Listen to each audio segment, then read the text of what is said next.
All right, let's look at the roadmap for today. 1. Actually, it is rocket science. 2. Air-breathing jet engines. 3. Chemical rocket propulsion. 4. Mixing liquids and solids. And finally, number 5, electric propulsion and beyond. So diving right into section 1, actually, it is rocket science.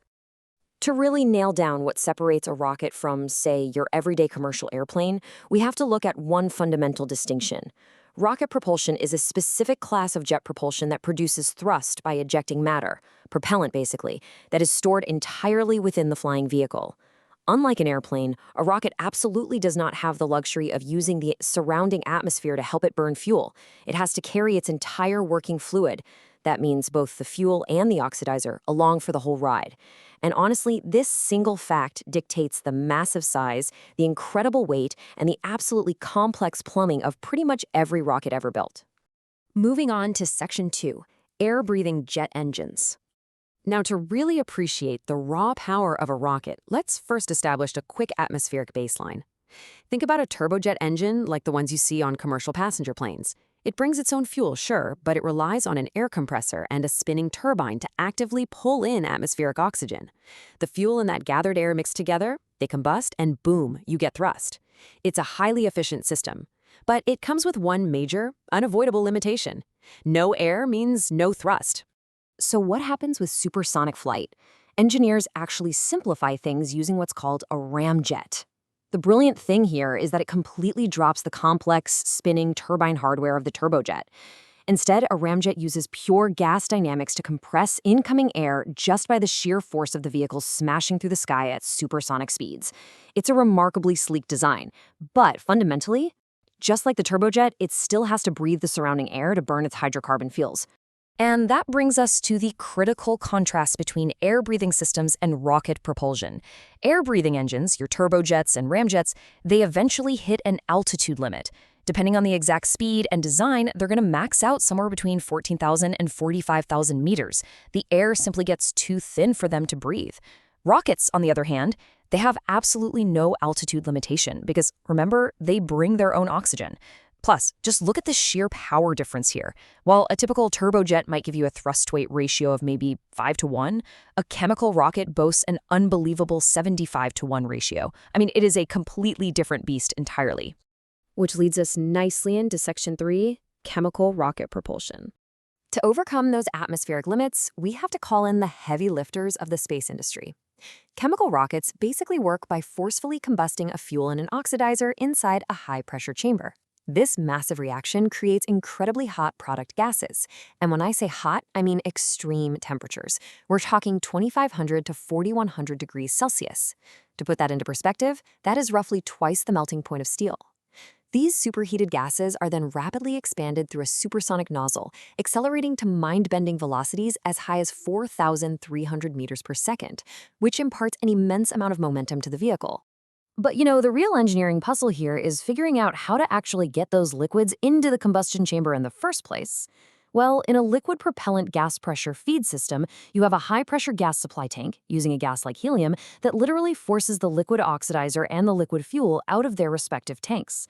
It pushes them down through this complex series of precision valves straight into the thrust chamber at the bottom. It's a very elegant solution, though it is mostly used for lower thrust applications like spacecraft attitude control. Let's transition to section 4, mixing liquids and solids. In the world of rockets, the physical state of your propellant pretty much dictates your entire engineering philosophy. Think about the intense, downright chaotic plumbing of a liquid turbopump system. It requires these fast-spinning turbines, gas generators, and insanely intricate piping just to pump massive volumes of fluid. But then contrast that with a solid rocket motor. The structural simplicity is striking, isn't it? The propellant is just a solid grain, already perfectly mixed, and sitting right there inside the motor case. There are no pumps, no feed lines. It's just a single, self-contained chamber that acts as both the storage tank and the combustion engine. To break down what that actually means operationally, liquid engines give you incredible, precise control. Because you're actively pumping those fluids, you can throttle the engine up or down, you can shut it off, and you can even restart it entirely at will. But as we saw, that requires a massive amount of complex hardware and valves. Solid motors, conversely, they're the absolute ultimate in reliability and raw, brute power. Once you ignite a solid propellant grain, it just burns smoothly and aggressively on its exposed internal surfaces until every last bit of it is completely gone. Sure, there are no complex valves to break, but there's also absolutely no off switch. Once it starts, it's going. But what if you actually want the best of both worlds? Well, engineers managed to combine these concepts into what's known as a hybrid rocket engine. In this setup, a liquid oxidizer is actively pumped into a combustion chamber that already contains a solid carbonaceous fuel grain. So you get that structural simplicity of a solid fuel, but because you still control the flow of the liquid oxidizer, you completely retain the ability to throttle the engine or even shut it down if you need to. It's a brilliant compromise. Finally, that brings us to Section 5, Electric Propulsion and Beyond. Once we finally make it out into the frictionless vacuum of deep space, the rules of propulsion change completely. Electric propulsion systems don't actually rely on burning chemicals at all. Instead, they use external electrical power to generate their thrust. This generally falls into three main categories. First, electrothermal, which uses electricity to heat up a gas. Second, electrostatic, which accelerates an ionized working fluid, like xenon. And third, electromagnetic, which actually uses magnetic fields to accelerate plasma. Take an electrothermal arc jet thruster, for example. Instead of combusting a fuel and an oxidizer to create heat, this clever device uses a continuous high-voltage electric arc, kind of like a welding torch, to superheat a propellant gas. The gas gets incredibly hot, it expands rapidly, and it gets pushed out the nozzle. It's a beautifully simple, highly reliable way to use electricity, often generated by solar panels, to create physical momentum while out in space. But if you're looking for true long-haul, deep space efficiency, you're going to want the electrostatic ion thruster.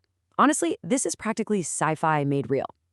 This device takes a working fluid, typically a heavy noble gas like xenon, and uses electrical power to literally strip away its electrons, turning those atoms into positively charged ions. Then, it uses a powerful electrostatic field to accelerate these heavy ions straight out the back of the engine at a staggering velocity of 60,000 meters per second. That is mind-blowing speed. But there is a catch, 0.005 to 1 newton. That tiny, almost microscopic number is the actual amount of thrust these electric engines produce. To put that into perspective, 1 newton is roughly the equivalent of the weight of a single piece of paper resting in the palm of your hand. Because the thrust is so incredibly low, electric propulsion is completely useless for launching a vehicle off the surface of the Earth. You're not going anywhere with that. However, once you are already up there in the frictionless vacuum of space, you can run an ion thruster continuously for months or even years, slowly but steadily building up massive velocities. That makes them absolutely perfect for long-term orbit maintenance and exploring the deep solar system. So, what does this all mean for our future? We've essentially mastered the violent chemical explosions needed to escape Earth's gravity.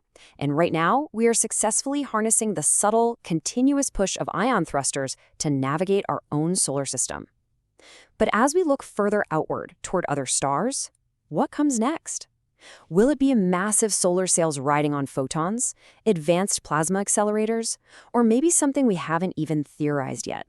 What will actually power humanity's next giant leap into interstellar space? I really hope this explainer has given you a solid foundation to ponder that exact question. Thanks so much for learning with me today, and as always, keep